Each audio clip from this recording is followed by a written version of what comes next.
Playing high percentage tennis is something that we hear all the time. At the very simplest stage, what does that mean?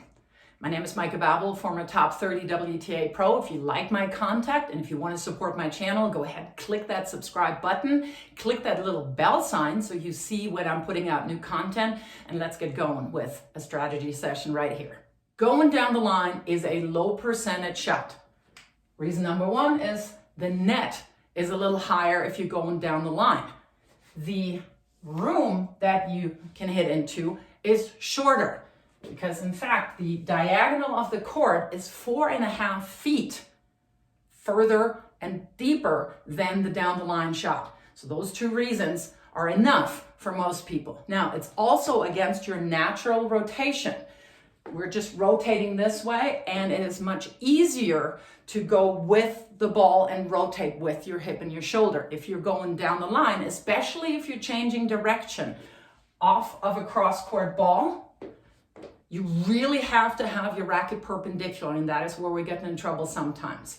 We might spray the ball if the racket face is a little too open, or we're just hitting it way too much into the middle, and our opponent can just pull us cross-court. So that's against the natural rotation of your hip and your shoulder. Reason number 4 why it's a higher risk shot is you open up the entire other half of the court. So let's say this is you here. You're going down the line, over the higher part of the net, into the shorter part of the court, into their natural rotation, and you open up the court. And it doesn't matter whether that's a lefty or a righty. You have to haul hiney to cover that ball, which is not to say that you should never go down the line. Now, when can you go down the line?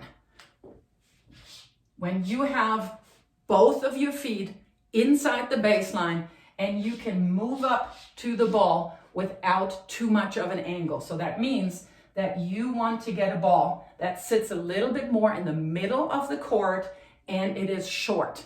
That is when it absolutely makes sense to be aggressive and go down the line.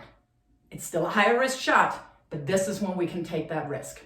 Another time when you can go down the line is when you really pull your opponent into the side fence and they're almost on the other court.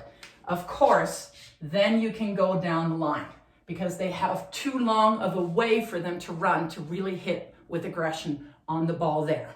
Last but not least, here's a cue when you should not go down the line. When you're behind the alley, when you're outside of the blue.